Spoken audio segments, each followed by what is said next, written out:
Welcome to city cable news. బులెటిన్ల ముందుగా headlines. Kurnool Srisailam Mallanna ఆలయానికి పెరిగిన భక్తుల రద్దీ.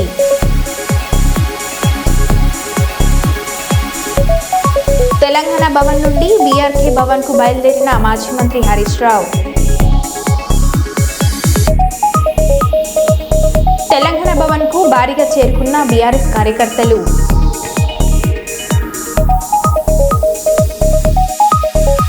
టీడీపీ నాయకులపై వైసీపీ నాయకుల దాడి.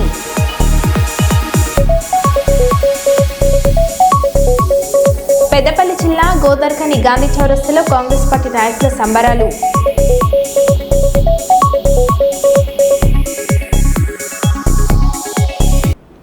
ఇక వివరాలకు వెళ్తే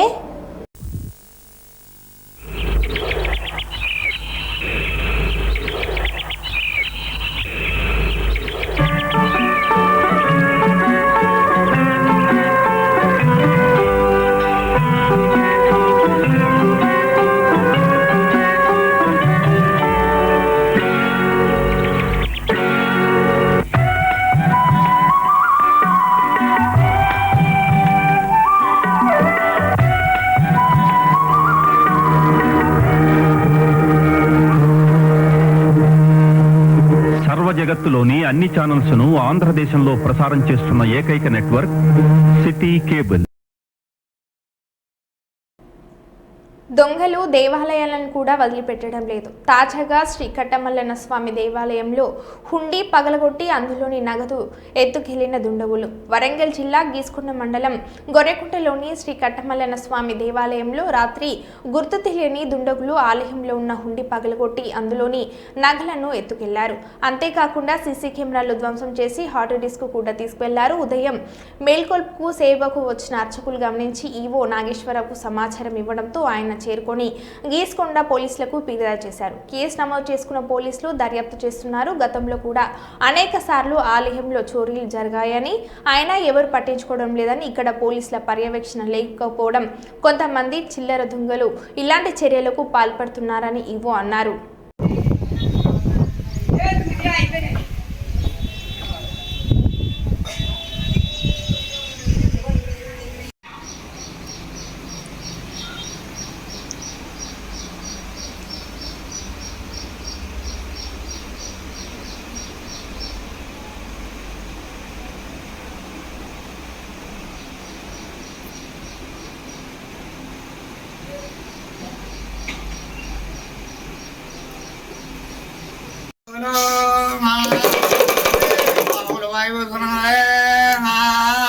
నీకు తెల్లవారి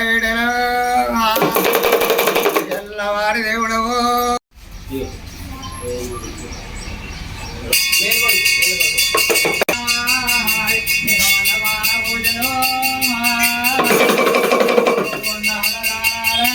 కట్టమల్లన్న మల్లికార్జున స్వామి దేవస్థానం గొర్రెకుంట వరంగల్ జిల్లా. ఈరోజు నాకు మా ప్రధాన అర్చకుడు మేదరపైన కట్టయ్య గారు ఉదయం 6 గంటలకు ఫోన్ చేసి, సార్ ఇట్లా దొంగలు పడ్డట్టున్నది, మొత్తం తాళాలన్నీ పగలగొట్టారని చెప్పడం జరిగింది. నేను వెంటనే సిఐ గారికి ఎస్ఐ గారికి కూడా ఇన్ఫామ్ చేయడం జరిగింది. సిఐ గారు ఎస్ఐ గారు కూడా వచ్చేసి వేలిముద్రలు సేకరణ కూడా చేయించుకోవడం జరిగింది. కాబట్టి తాళాలు కూడా పగలగొట్టేసి ఉండి ఇల్లు అన్నీ పగలగొట్టేసి డోర్ పగలగొట్టేసి మొత్తం ధ్వంసం చేయడం జరిగింది. అదే మాదిరిగా వచ్చేసి సీసీ కెమెరాలు కూడా ఫుటేజ్ ఇట్లా దొరుకుద్దన్న ఉద్దేశంతో కూడా ఆర్టిస్ట్ కూడా తీసుకొని పోవడం జరిగింది వాళ్ళ దొంగలు. కాబట్టి ఇది ఎవరో తెలిసిన వాళ్ళే ఉండేటట్టు ఉంటుందని చెప్పి కూడా పోలీసు వారు కూడా అనుమానం వ్యక్తం చేయడం జరుగుతుంది. కాబట్టి ఇలాంటి సంఘటనలు జరగకుండా పోలీసు వారు కూడా తగిన చర్యలు తీసుకోవాల్సినదిగా మీ ద్వారా నేను కోరుతున్నాను. 2025లో పేదవాడి సొంతింటి కలను నిజం చేయడమే సీఎం రేవంత్ రెడ్డి ప్రజాప్రభుత్వ లక్ష్యమని, మొదటి విడతలో ఇల్లు రాని వారు ఎవరూ అధైర్యపడవద్దని భూపాల్పల్లి ఎమ్మెల్యే గండ్ర సత్యనారాయణరావు అన్నారు. ఆదివారం ఉదయం నుండి సాయంత్రం వరకు భూపాల్పల్లి నియోజకవర్గం షాయంపేట మండలంలోని అన్ని గ్రామాల్లో ఎమ్మెల్యే పర్యటించారు.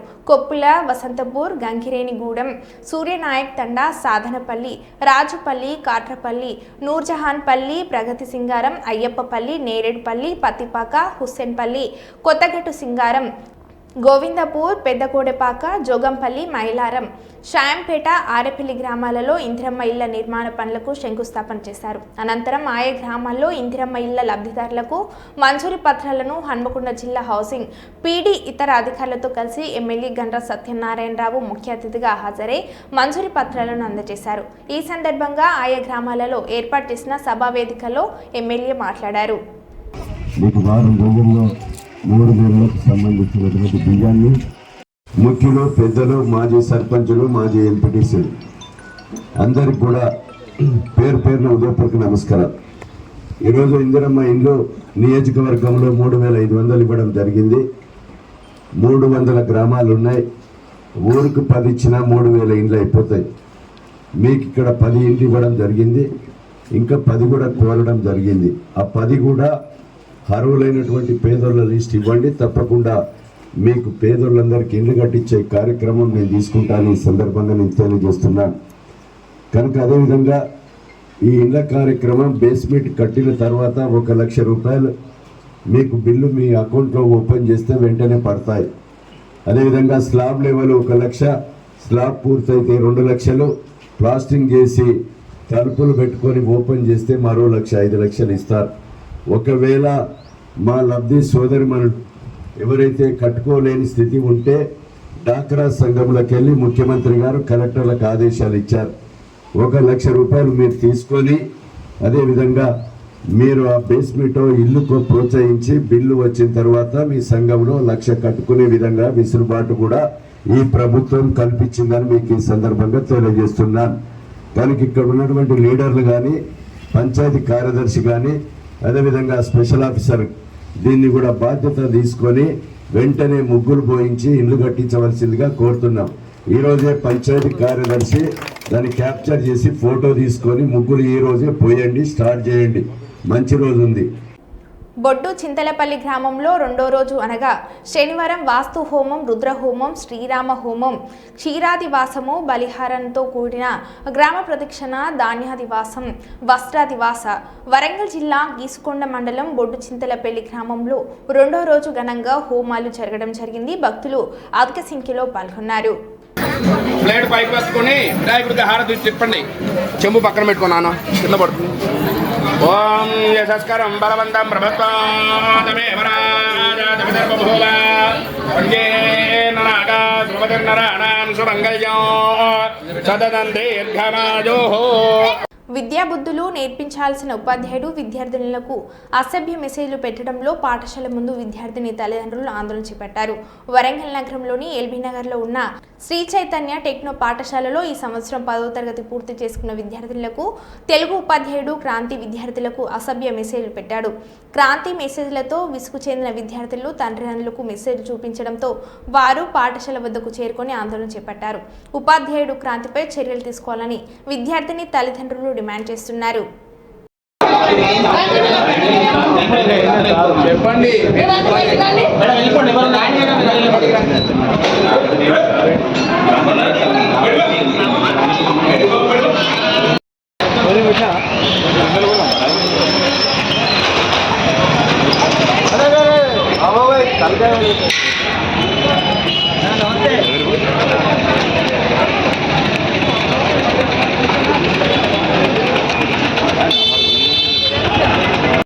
వేస్తే ఈ రోజున పిల్లలకి సెక్యూరిటీ లేకుండా ఇందులో ఉన్న సార్లే యముడుగా మారి ఈ రకం బిహేవ్ చేయడం ఎక్కడ వరకు కరెక్టు?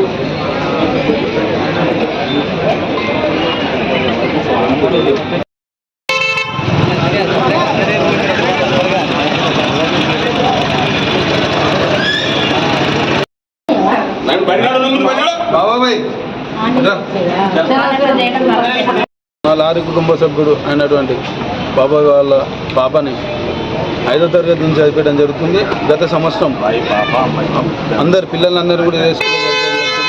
గత సంవత్సరం 10th ఆన్లైన్ క్లాసెస్ అనే పేరుతో ఇదే స్కూల్లో విద్యార్థిగా ఉన్నటువంటి క్రాంతి కుమార్ అనే సార్ ఆఫ్టర్ ఎగ్జామ్స్ అంటే ఈ 10th ఎగ్జామ్స్ అయిపోయాక ఈ 2 నెలల నుంచి అమ్మాయికి మెసేజ్ చేయడం, మిస్బిహేవ్గా నువ్వు మాట్లాడుకుంటే నేను చచ్చిపోతా అనడం, ఐస్ క్రీమ్ కొనిస్తా అనడం, నీకు డబ్బులు ఇస్తా అని అసభ్యపరంగా ఇంకా చెప్పుకునేటువంటి విధంగా మెసేజ్ చేసి అమ్మాయిని మానసికంగా ఇబ్బంది పెట్టడం జరిగింది. వాళ్ళు అమ్మాయి తక్షణం వాళ్ళ పేరెంట్స్కి ఈరోజు వెలుగులోకి రావడం జరిగింది. స్కూల్ యజమాని వచ్చి అడిగితే స్కూల్లో ప్రిన్సిపాల్ కూడా లేడు, అట్ ద సేమ్ టైం ఆయన కూడా రిజైన్ చేసి వెళ్ళిపోయిందని రెస్పాన్సిబిలిటీగా బిహేవ్ చేయడం జరిగింది. అదేవిధంగా ఈ వందలాది మంది కుటుంబాలు సార్లని నమ్మి ఈ రోజులలో విద్యార్థులను నమ్మి విద్యా బోధన నమ్మి ఇంత పెద్ద కార్పొరేట్ స్కూళ్ళల్లో వేస్తుంటే దాన్ని పట్టించుకున్నట్టు విద్యార్థులే మానవ మృగాలుగా తయారై పిల్లలకు రక్షణ లేకుండా చేయడం చాలా సిగ్గుచేటు. తక్షణమే వీనిపై ఇలాంటి మూర్ఖులపై ఇలాంటి ఎదవపై కేసులు బనాయించి ఇంకా ఉన్నటువంటి విద్యార్థులనైనా కాపాడుకోవాల్సిన బాధ్యత తల్లిదండ్రులకి మీ పైన ఉంది అని చెప్పేసి ఈ సందర్భంగా తెలియదు. క్రాంతికుమార్, పొంగరపు క్రాంతికుమార్ అని స్కూల్లో తెలుగు టీచర్గా చెప్తున్న వ్యక్తి.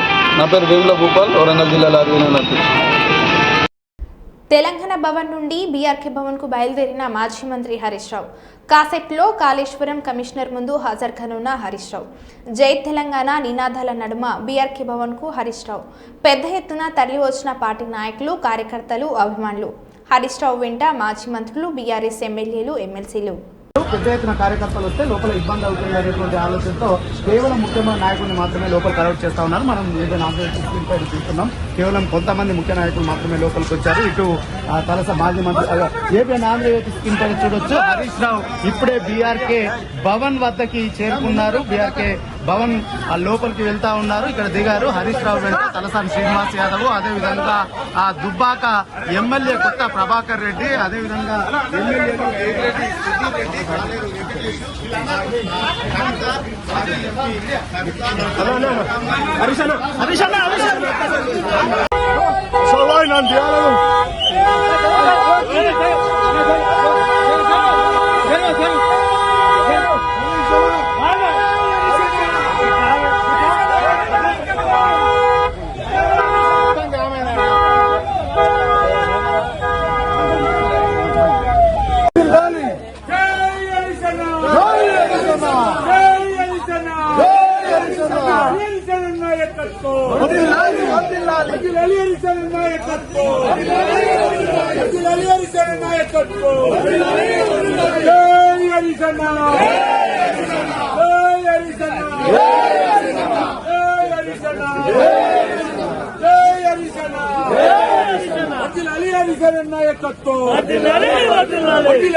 ముగిసిన హరీష్ రావు కాళేశ్వరం విచారణ.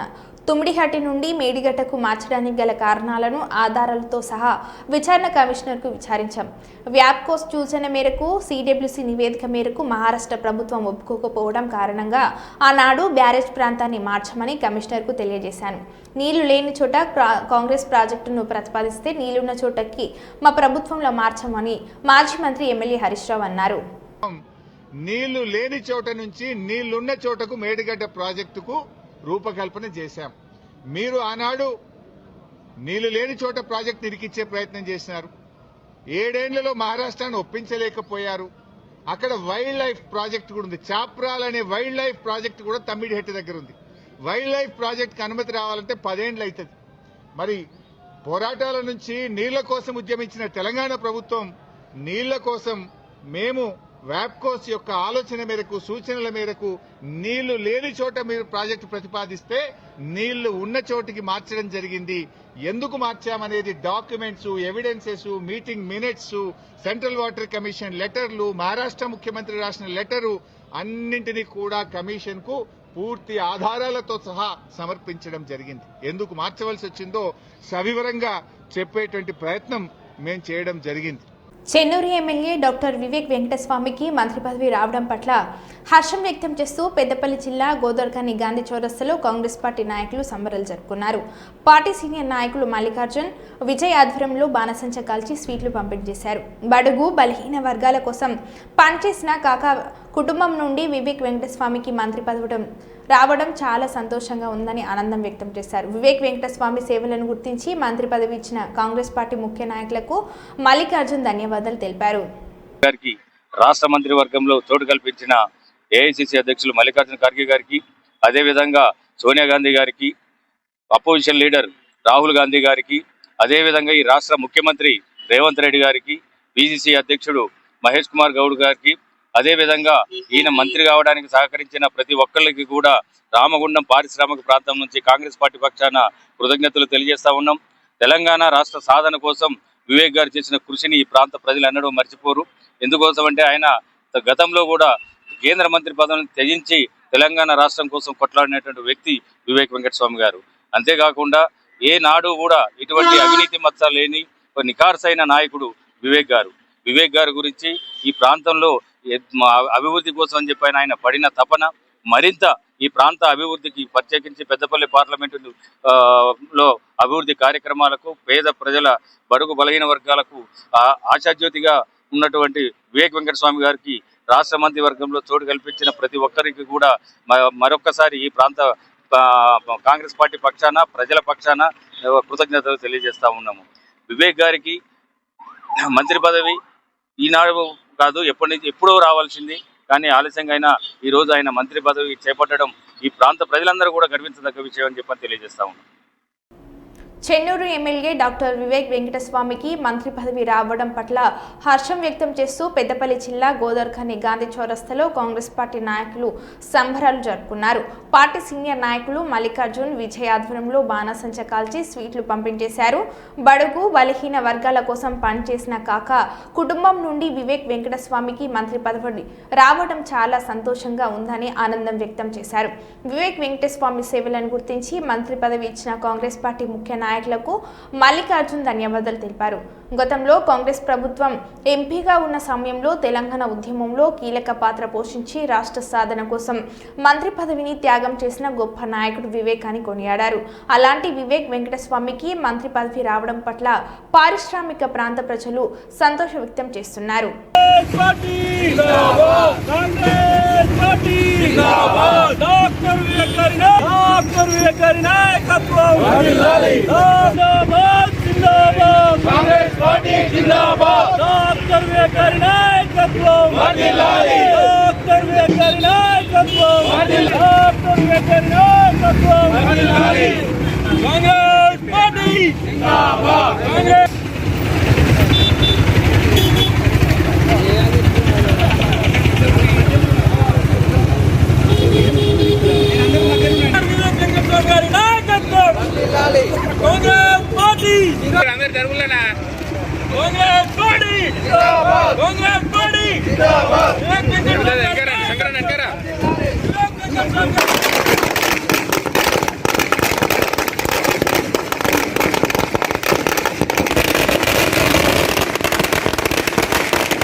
ఈరోజు ఏదో శుభప్రదమైన రోజు.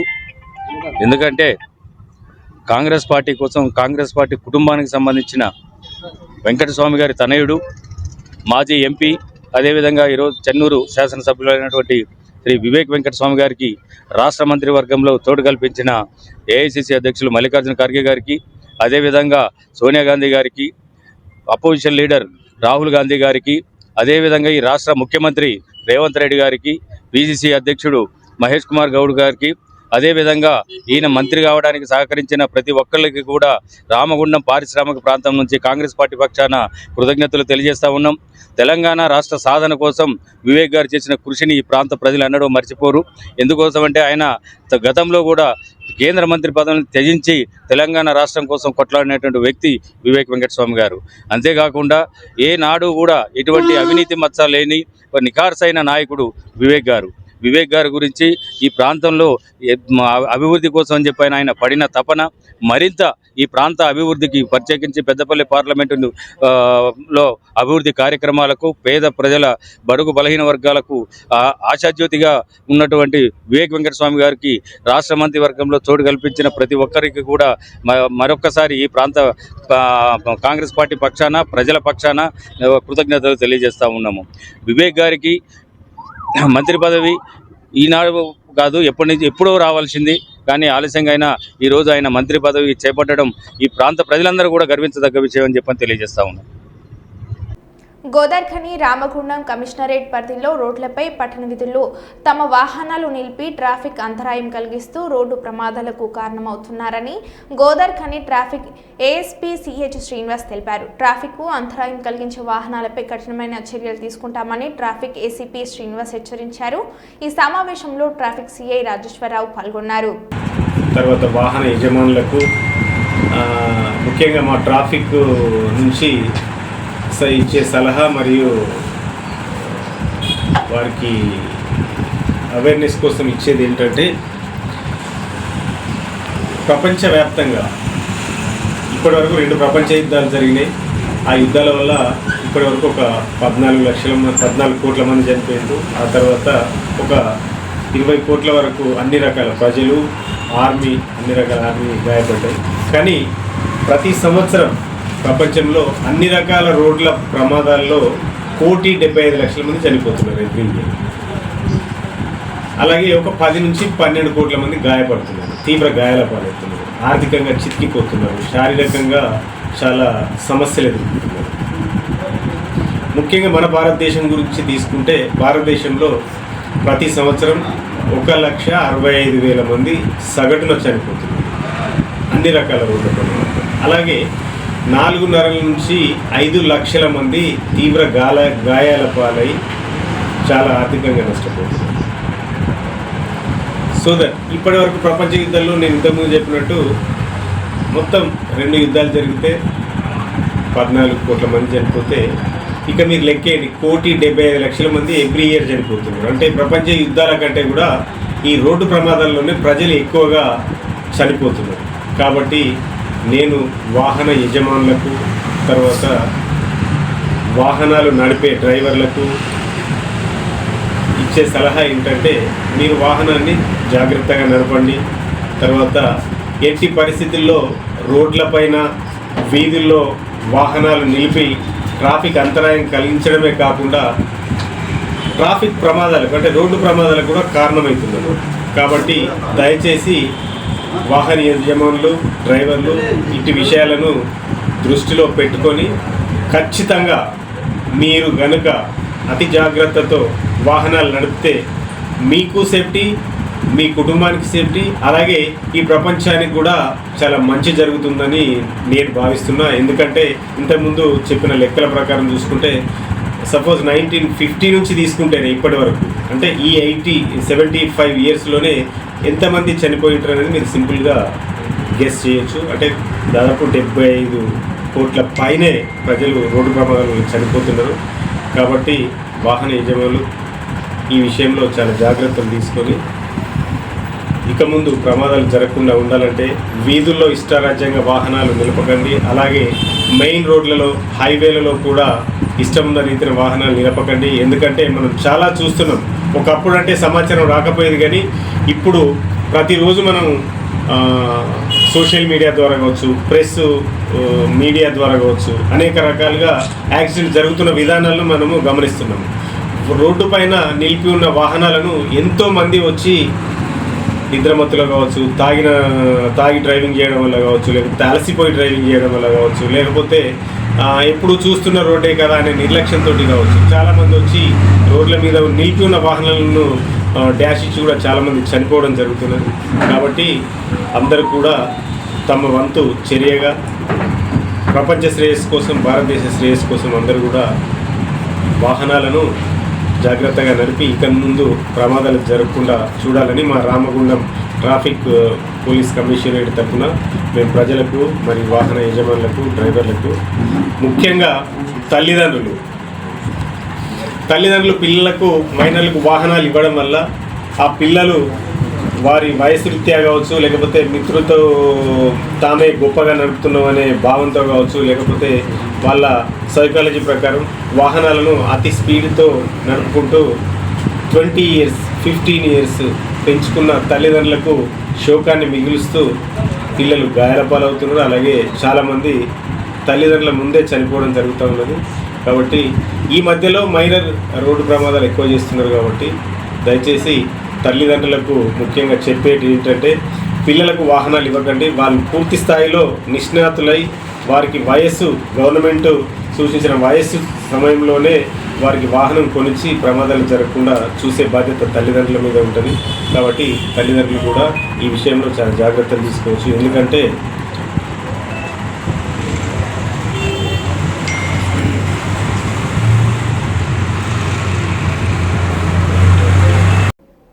తెలంగాణ రాష్ట్ర వ్యాప్తంగా మధ్యాహ్న భోజన కార్మికులకు, అసంఘటిత కార్మికులకు సమానత్వానికి సమాన వేతనం చెల్లించాలని సుప్రీంకోర్టు తీర్పునిచ్చి రాష్ట్ర ప్రభుత్వాలకు ఆర్డర్ పాస్ చేసిన రాష్ట్ర ప్రభుత్వాలు నిర్లక్ష్యం చేస్తున్నాయని, వెంటనే కోర్టు ఆర్డర్ ప్రకారం మధ్యాహ్న భోజన కార్మికులకు వేతనాలు పెంచాలని, 4 నెలల పెండింగ్ బిల్లులు వెంటనే చెల్లించారని డిమాండ్ చేస్తూ పెద్దపల్లి జిల్లా కలెక్టరేట్ కార్యాలయం ముందు ఏఐటీయూసీ ఆధ్వర్యంలో ధర్నా నిర్వహించడం జరిగింది. ఈ ధర్నా కార్యక్రమానికి ఏఐటీయూసీ పెద్దపల్లి జిల్లా ప్రధాన కార్యదర్శి కాడారి సునీల్, మధ్యాహ్నం భోజనం వర్కర్స్ యూనియన్ జిల్లా కార్యదర్శి పూసల రమేష్ హాజరై మాట్లాడారు. కాంగ్రెస్ ప్రభుత్వం కనీసం కార్మికులకు కనీస వేతనాల జీవో అమలు చేయడానికి కనీస చిత్తశుద్ధి లేనటువంటి పరిస్థితి కూడా కనబడతా ఉంది. అసెంబ్లీ సమావేశాల్లో కనీస వేతనాలు అమలు చేసేటువంటి విధంగా జీవో పాస్ చేస్తారని చెప్పేసి కొండంత ఆశతోటి ఇలా కార్మికులు ఉంటే కనీసం వాళ్ళ జీవోను కూడా అమలు చేసి మరి అమెండ్మెంట్ చేసి గెజెట్ ఇచ్చేటువంటి పరిస్థితి కూడా తెలంగాణ రాష్ట్రంలో మరి కాంగ్రెస్ ప్రభుత్వానికి లేకపోవడం చాలా దురదృష్టకరం, సిగ్గుచేటని చెప్పేసి కూడా ఏఐటీసీ మరి కాంగ్రెస్ ప్రభుత్వం వైఖరి తీవ్రంగా ఖండిస్తూ ఉంది. అదేవిధంగా ఈ రాష్ట్రంలో పనిచేస్తున్నటువంటి తెలంగాణ మొత్తం మరి 33 జిల్లాలో పనిచేస్తున్నటువంటి మధ్యాహ్న భోజన కార్మికులకు సంబంధించి 4 నెలల నుంచి ఇప్పటికీ పెండింగ్లో బిల్లులున్నాయి. అదేవిధంగా సుప్రీంకోర్టు గైడ్లైన్స్ ఇచ్చింది, రాష్ట్ర ప్రభుత్వాలకు సర్క్యులర్ పంపించింది, జీవోలు జారీ చేసి వెంటనే కనీస వేతనాలు అదేవిధంగా సమాన పనికి సమాన వేతనం అమలు చేయాలని చెప్పేసి కూడా ప్రభుత్వానికి మరి ఆ జీవో కోర్టు ఆర్డర్ పంపించినా ఇక్కడ ఉన్నటువంటి రాష్ట్ర ప్రభుత్వాలు ప్రిన్సిపల్ సెక్రటరీ గారు ఏమాత్రం స్పందించకుండా సుప్రీంకోర్టు తీర్పును కూడా పక్కన పెట్టి వాళ్ళు తూతు మంత్రంగా 3,000 ఇచ్చి చేతులు దులుపుకోవడం, ఆ 3,000 కూడా ధర్నాలు జరిగితే కానీ, పోరాటాలు జరిగితే కానీ, సమ్మెలు జరిగితే కానీ ఇవ్వలేనటువంటి ఒక దుర్మార్గమైనటువంటి పరిస్థితి ఈ రాష్ట్రంలో నెలకొందని చెప్పేసి కూడా ఏఐటీసీ భావిస్తూ పెండింగ్ బిల్లులు వెంటనే ఇవ్వాలని, సుప్రీంకోర్టు తీర్పును వెంటనే అమలు చేయాలని, ఈ రాష్ట్రంలో సమాన పనికి సమాన వేతనం మధ్యాహ్న భోజన కార్మికులకు వెంటనే చెల్లించాలనేటువంటి ఒక డిమాండ్ తోటి ఏఐటీసీ ఆధ్వర్యంలో ఇలా మొత్తం 33 జిల్లాలో తెలంగాణ రాష్ట్ర వ్యాప్తంగా అన్ని జిల్లా కలెక్టర్ కార్యాలయం కూడా ధర్నా నిర్వహిస్తూ ఉన్నాం. అందులో భాగంగానే ఈ పెద్దపల్లి జిల్లా కేంద్రంలో కూడా ధర్నా నిర్వహించి మరి డిఓ గారికి, కలెక్టర్ గారికి వినతి పత్రం ఇచ్చి భవిష్యత్ కార్యక్రమం కూడా పెద్ద ఎత్తున పోరాటాలు చేపట్టడానికి ఏఐటీసీ సన్నద్ధం అవుతుందని చెప్పేసి కూడా ఈ సందర్భంగా తెలంగాణ రాష్ట్ర కాంగ్రెస్ ప్రభుత్వానికి ఏఐటీసీ తరఫున హెచ్చరిక జారీ చేస్తా ఉన్నాం. మరో బులెటిన్లో మళ్ళీ కలుద్దాం. Stay tune.